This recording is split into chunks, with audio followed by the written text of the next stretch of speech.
O governo então eclesiástico, a estrutura. A princípio, os seguidores de Jesus não viram a necessidade de desenvolver um sistema de governo da igreja. Esperavam que Cristo voltasse em breve. Por isso, tratavam os problemas internos à medida que surgiam, geralmente de um modo muito informal. Mas no tempo em que Paulo escreveu suas cartas às igrejas, os cristãos reconheciam a necessidade de organizar o seu trabalho. O Novo Testamento não nos dá um quadro pormenorizado deste governo da igreja primitiva. Evidentemente, um ou mais presbíteros presidiam os negócios de cada congregação, exatamente como os anciãos faziam nas sinagogas judaicas. Esses anciãos, ou presbíteros, eram escolhidos pelo Espírito Santo, Atos 20, 28. Mas os apóstolos os nomeavam, Atos 14, 23. Por consequência, o Espírito Santo trabalhava por meio dos apóstolos ordenando líderes para o ministério. Alguns ministros chamados evangelistas pareceram ter viajado de uma congregação para outra, como faziam os apóstolos. Seu título significa homens que manuseiam o evangelho. Isso é o termo o qual é designado o nome evangelista. Alguns têm achado que eram todos representantes pessoais dos apóstolos, como Timóteo o foi de Paulo. Outros supõem que obtiveram esse nome por manifestarem um dom especial de evangelização. Os anciãos assumiam os deveres pastorais normais entre as visitas desses evangelistas. Algumas cartas do Novo Testamento referem-se a bispos na igreja primitiva. Isto é um bocado confuso, visto que esses bispos não formavam uma ordem superior da liderança eclesiástica, como ocorre em algumas igrejas onde o título é usado hoje. Paulo lembrou aos presbíteros de Éfeso que eles eram bispos, Atos 20 e 28, e parece que ele usa o termo presbítero e bispo intercambiavelmente, Tito 1, do versículo 5 ao 9. Tanto os bispos como os presbíteros estavam encarregados de supervisar uma congregação.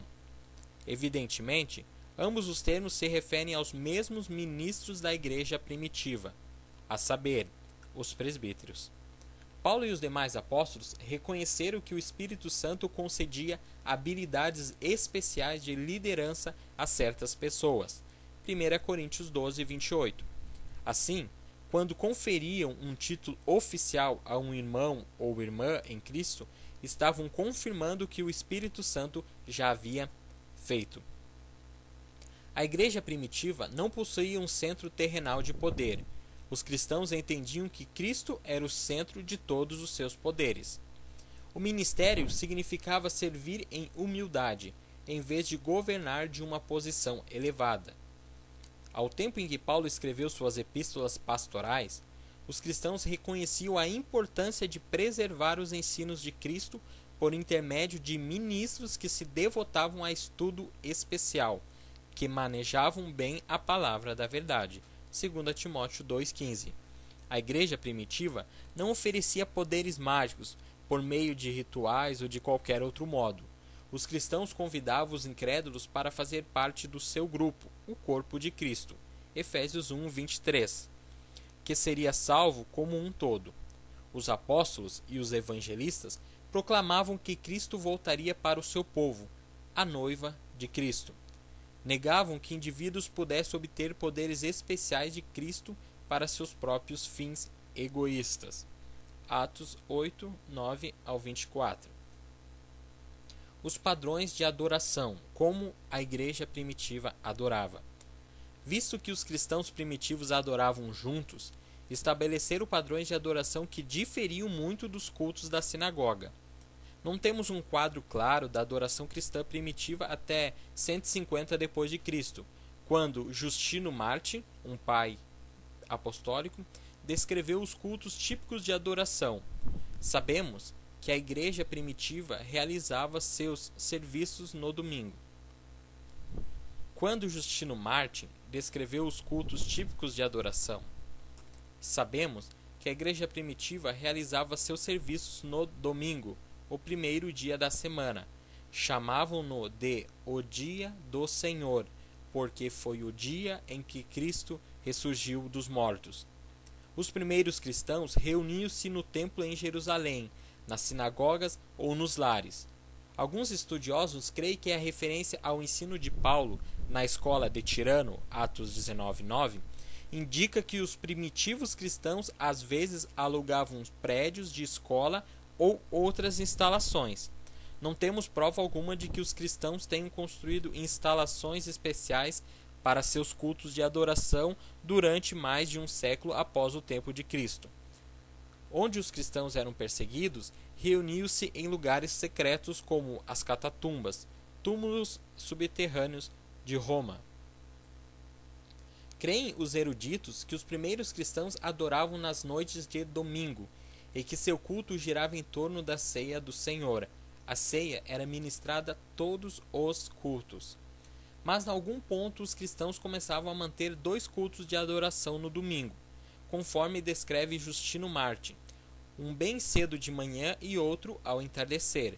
As horas eram escolhidas por questão de segredo e para atender as pessoas trabalhadoras que não podiam comparecer aos cultos de adoração durante o dia. A ordem do culto. Geralmente, o culto matutino era uma ocasião de louvor, oração e pregação. O serviço improvisado de adoração dos cristãos no dia de Pentecostes sugere um padrão de adoração que podia ter sido geralmente adotado. Primeiro, Pedro leu as Escrituras. Depois pregou um sermão que aplicou as Escrituras à situação presente dos adoradores. Atos 2, versículo 14, 36. As pessoas que aceitavam a Cristo eram batizadas. Seguindo o exemplo do próprio Senhor, os adoradores participavam dos cânticos, dos testemunhos ou de palavras de exortação. 1 Coríntios 14, 26. A ceia do Senhor. Os primitivos cristãos tomavam a refeição simbólica da ceia do Senhor para comemorar a última ceia, na qual Jesus e seus discípulos observaram a tradicional festa judaica da Páscoa. Os temas dos 2 eventos eram o mesmo. Na Páscoa, os judeus regozijavam-se porque Deus os havia libertado de seus inimigos e aguardavam com expectação o futuro como filhos de Deus. Na ceia do Senhor, os cristãos celebravam o modo como Jesus os havia libertado do pecado e expressavam sua esperança pelo dia quando Cristo voltaria. 1 Coríntios 11, 26. A princípio, a ceia do Senhor era uma refeição completa que os cristãos partilhavam em suas casas. Cada convidado trazia um prato para a mesa comum. A refeição começava com uma oração e com o comer de pedacinhos de um único pão que representava o corpo partido de Cristo. Encerrava-se a refeição com outra oração e a seguir participavam de uma taça de vinho, que representava o sangue vertido de Cristo. Hoje em dia, a ceia do Senhor ficou reduzida em somente o início, o pão, e o fim, então, que era o sangue de Cristo vertido, o qual era representado pelo vinho. Algumas pessoas conjeturavam-se que os cristãos estavam participando de um rito secreto quando observavam a ceia do Senhor, e inventaram estranhas histórias a respeito desses cultos. O imperador Trajano proscreveu essas reuniões secretas por volta do ano 100 depois de Cristo. Nesse tempo, os cristãos começaram a observar a ceia do Senhor durante o culto matutino de adoração, aberto ao público. O batismo. O batismo era um acontecimento comum da adoração cristã no tempo de Paulo. Contudo, os cristãos não foram os primeiros a celebrar o batismo. Os judeus batizavam seus convertidos gentios.